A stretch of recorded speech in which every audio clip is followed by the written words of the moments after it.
conceptual más sólida y una base conceptual más interesante, como es la que espero haberles propuesto. Muchas gracias.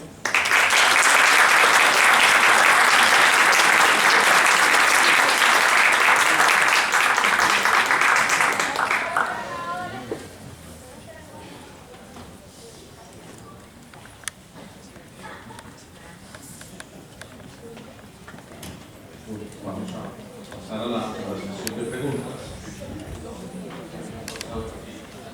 Aquí va, entonces la primera pregunta para la doctora Florencia Luna. Doctora, usted delinea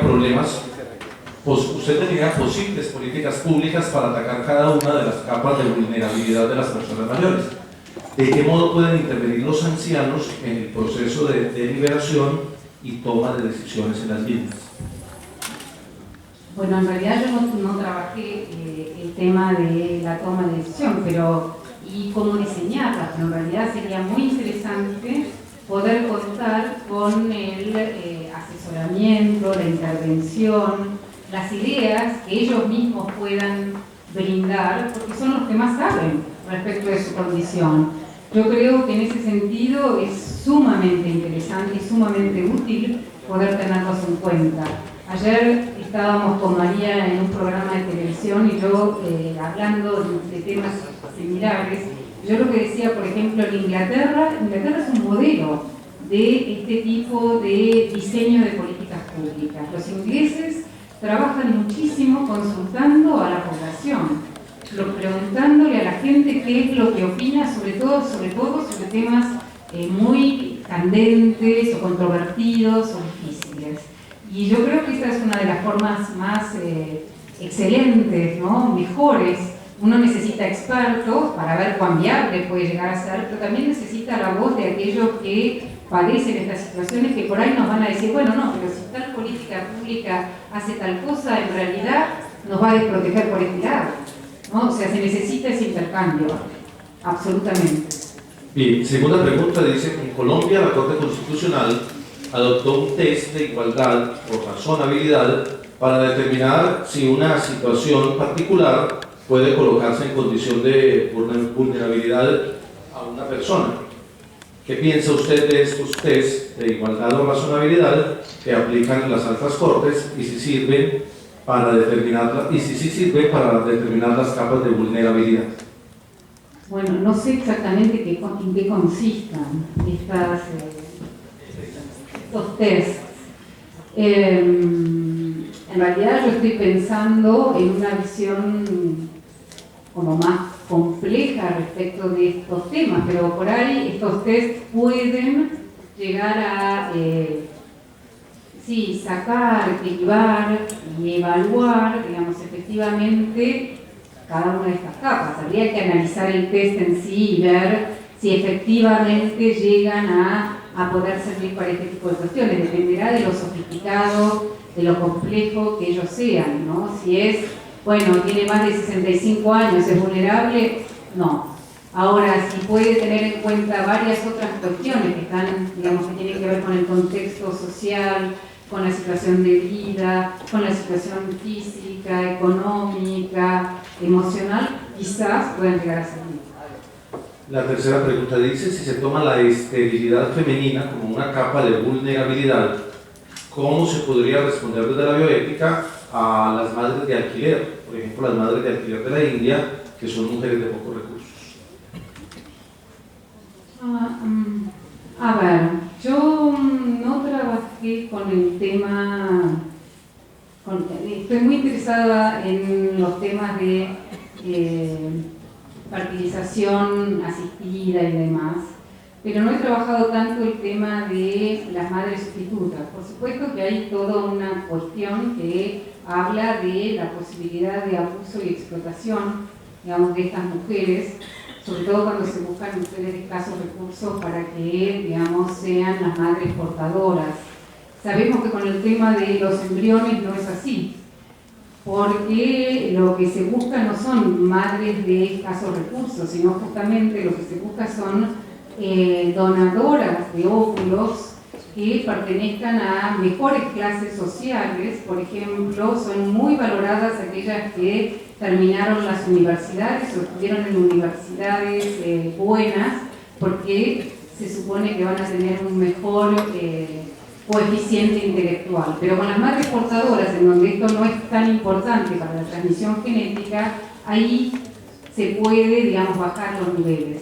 Yo creo que es un tema que se presta, digamos, a pensarlo con, digamos, la posibilidad de ver diferentes capas de vulnerabilidad ahí operando y de qué manera, digamos, se trabaja el tema. Sobre todo, esto aparece también como si fuera un negocio, un poco lo que yo les planteaba respecto de los bancos de cordón umbilical, ¿no? Y cómo se utiliza estas mujeres. Pero realmente no es mi tema, no es un tema en el que he profundizado, les estoy diciendo esto un poco del sentido común.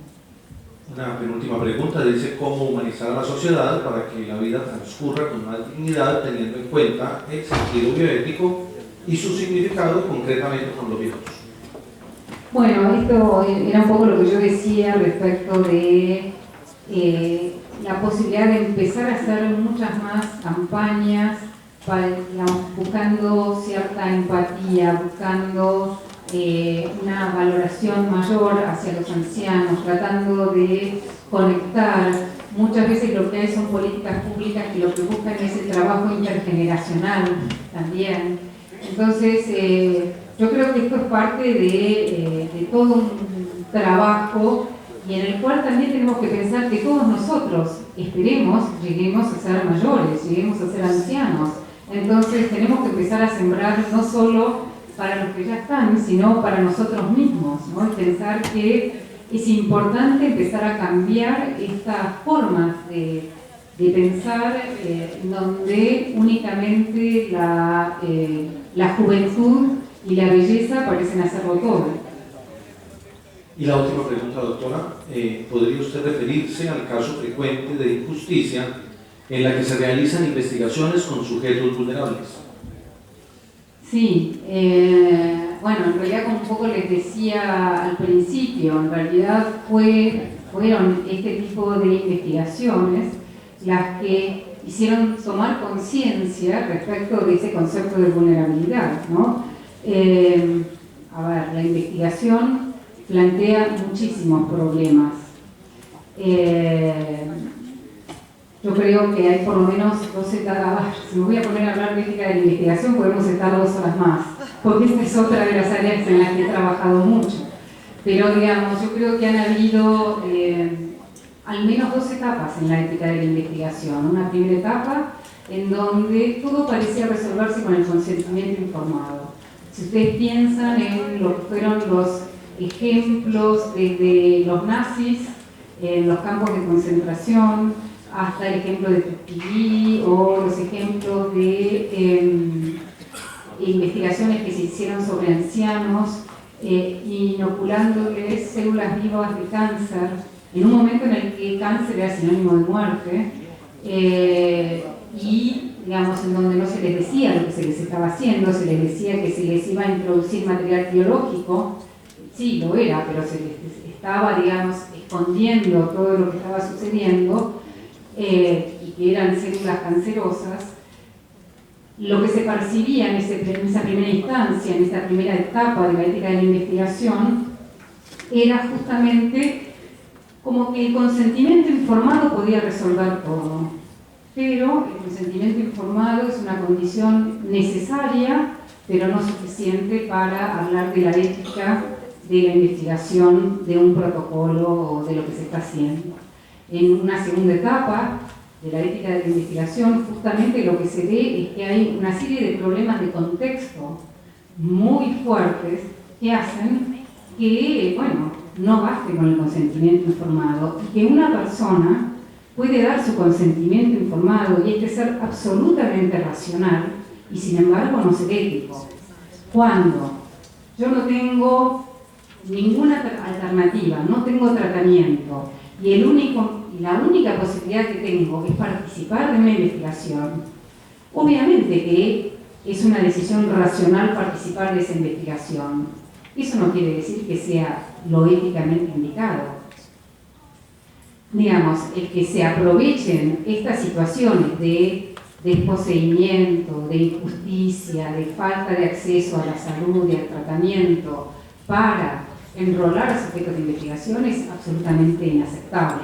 Tiene que ver en realidad con otra cuestión del consentimiento informado, que serían las condiciones de aceptabilidad del consentimiento informado. Digamos, ¿cuánta libertad tengo? Si yo no tengo opciones, y esta es la única, no estoy eligiendo, estoy, digamos, es lo único que me queda. Y así se explican muchos de, por ejemplo, lo que fueron los ensayos de Surfacin que se intentaron hacer en Bolivia, Ecuador, República Dominicana, en donde lo que se pretendía, al final no se hicieron, pero estaba a punto de aprobarlo la FDA, era un ensayo con Surfacin, que es un surfactante, que es una droga que se le da a los recién nacidos prematuros para que puedan desarrollar los pulmones, y que si no se la brinda puede morir y probablemente muera. Entonces lo que se pretendía era hacer estos ensayos contra placebo. Contra placebo quiere decir contra nada o contra algo que no es tratamiento. Cuando ya había aceptado y probado otro surfactante. Bueno, esto es absolutamente inaceptable. Hay condiciones en donde uno puede aceptar éticamente el placebo y otras que no. Y en estas situaciones en donde estas madres, estos padres, esta era como una lotería. Bueno, sí, voy a aceptar, porque si me toca al menos el 50% de que quizás mi hijo se salve, pero esto no es ético.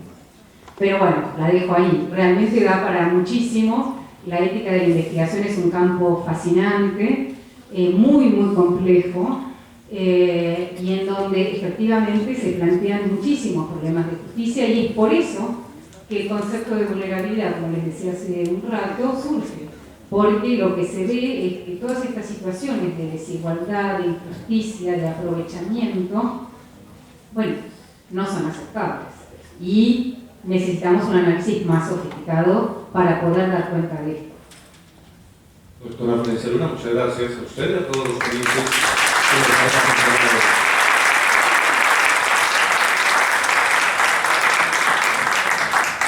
Bueno, yo lo último que les iba a comentar era que, no sé si tenemos también un sitio en la Flaxo que pueden consultar. No sé si lo había puesto mientras estuve hablando. Bueno, las distintas actividades que realizamos, tenemos un observatorio de bioética,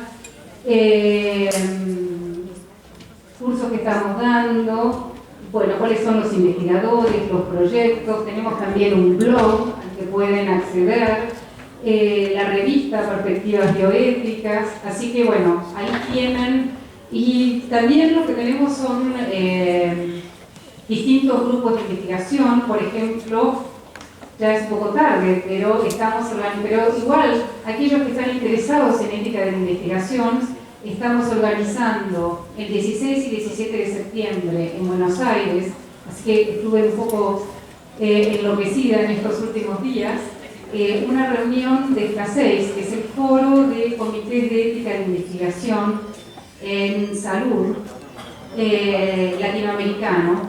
Y la idea es reunirnos, así que si a alguno les interesa el tema, reunirnos, cambiar la directiva y hacer, digamos, un congreso, ahí trabajamos con comités de ética de investigación. Si alguno de ustedes está interesado, contáctese con nosotros para que por lo menos los mantengamos informados, para que pertenezcan a la red, etc.